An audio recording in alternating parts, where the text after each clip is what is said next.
Dobrý deň, milí priatelia. Toto video som sa rozhodol venovať takému tiež celkovému poňatiu zdravia, aby sme vedeli lepšie kráčať k ceste zdravia aj k šťastlivejšiemu životu. A dlho som uvádzal videa profesora Garrieva ohľadne genetiky. A stále samozrejme sú platné tieto videá, sú účinné, tieto matrice profesora Garrieva, ale postupne časom prichádzam na to, že je dôležité aj určité duchovné uvedomenie a bez toho celkové liečenie a lepší život je veľmi ťažko si vybudovať.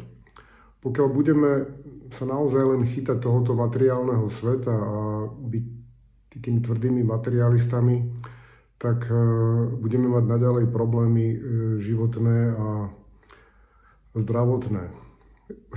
Si treba uvedomiť proste takú stránku opačnú, že aj tie zdravotné problémy, čo máme, alebo nejaké materiálne problémy, finančné problémy, vzťahové problémy, sú tu z nejakého dôvodu a sú tu na to, aby nás niečomu naučili alebo aby sme niečo pochopili. Ak sa len budeme naďalej sťažovať a hľadať nejakú pomoc v nejakých doktoroch, alebo tu ma máte, ja si tu ľahnem, zaplatím vám peniaze a robte so mnou niečo, tak samozrejme, že trošku nám to na chvíľu pomôže, keď nás niekto pomasíruje, dá nám nejakú tabletku alebo niečo proti od bolesti. Ale z dlhodobého hľadiska to nie je cesta. Jediná cesta je si uvedomiť, že sme súčasťou nejakého väčšieho stvorenia, sme Božie tvory, stvoril nás Boh a všetko, čo máme, aj tela, dokonca naše rozumy, naše mysle, aj naša rodina, aj ten byt, čo máme, tak to je na základe tvorivej energie Božej, ktorá nám tu bola daná a ktorá nám je daná z jeho veľkej lásky ku nám, aby sme si to tu užívali, ale zároveň, aby sme sa učili. A my sme ľudia takí, že ťažko sa učíme proste, keď nemáme nejaké problémy, prekážky a niekedy naozaj potrebujeme ten úder po hlave alebo takú tú facku. Niečo sa nám musí stať, aby sme opäť sa obratili k Bohovi, k vyšším silám, k niečomu vyššiemu, než sme my. Často sa to stáva vojakom, proste keď už majú tú životnú nejakú, sú na hrane života a smrti, alebo keď človek zomiera, tak vtedy si spomenie obyčajne na Boha viac menej na 99%.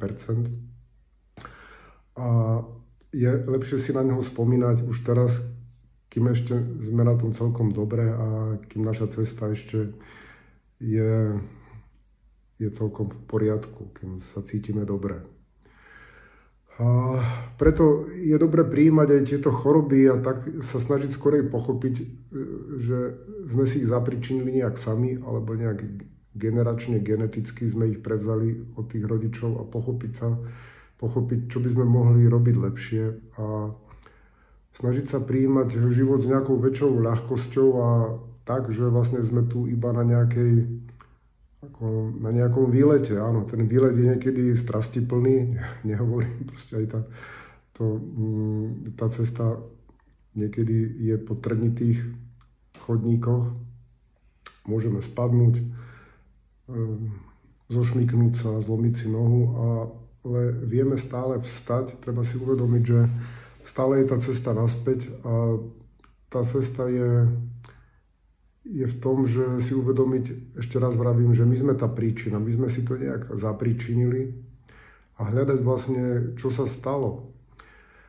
Kde sme prišli o to šťastie, kde sme sa hnevali na niekoho, kde sme niekoho obviňovali, čo sme v živote neprijali.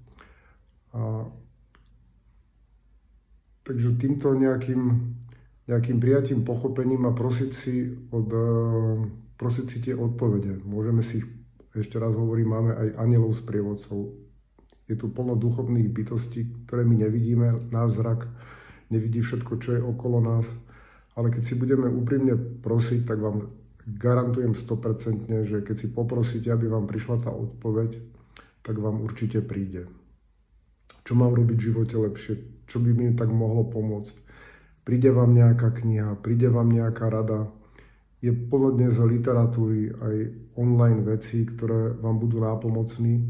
Každý máme svoju cestu, každý sme na nejakom stupni vývoja. Niekto vôbec ničomu neverí, iba je tvrdý materialista, ide si za svojimi vecami. Ale naši predkovia, som presvedčený, dávnejšie vedeli, že sme tu my ako večné duše, aj keď zomrieme, opäť sa narodíme. A všetky tieto problémy sú nám dané preto a prekážky, aby sme sa zlepšovali. Vieme si dokonca, sú aj knihy, ktoré identifikujú, že ktoré choroby sú zapričinenie čím, čo je povedzme bolesti v kolenách, povedzme to je nejaká pýcha alebo extrémna, že sa človek ako keby mal dokázať posadiť na kolena, klaknúť si na kolena. Keď má človek problém s trávením, nevie niečo stráviť, nejakú emóciu, je to väčšinou o emócii. A najdôležitejšie pre nás, pre ľudí sú emócie, prežívanie pohody, prežívanie blaha. Je dávno známe, že aj najbohatší ľudia môžu byť tí najnešťastnejší ľudia. Je dávno známe, a teraz povedzme som bol aj na takej ceste v chudobných krajinách v Kambodži. Tí ľudia tam žijú s podstatne menším príjmom, veľmi v porovnaní s nami vo veľmi biedných podmienkách, nedovolia si cestovať ďalej, než je ich krajina. Ich bývanie je naozaj z tých najlacnejších materiálov, ale pritom tam je cítiť šťastie, úsmev na tvári a nejakú pohodu, pokiaľ si človek udržiava tie rodinné tradície a robí niečo pre druhého. A toto je ten bod, čo vám chcem povedať, že pokiaľ človek je vtedy šťastný, keď je užitočný pre druhých. Ak sa meníme na parazitov, to znamená len mne, ja chcem, aby ja som mal viac než ten druhý, tak to je slepá cesta a tá nikam nevedie. Preto len deliť sa, vedieť, robiť niečo pre tých druhých bez čakania nejakej odmeny.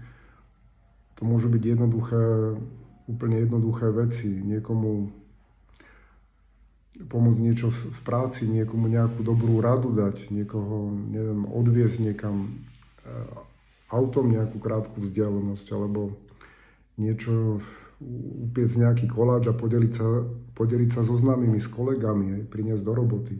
Takéto drobné veci sú základom budovania šťastia.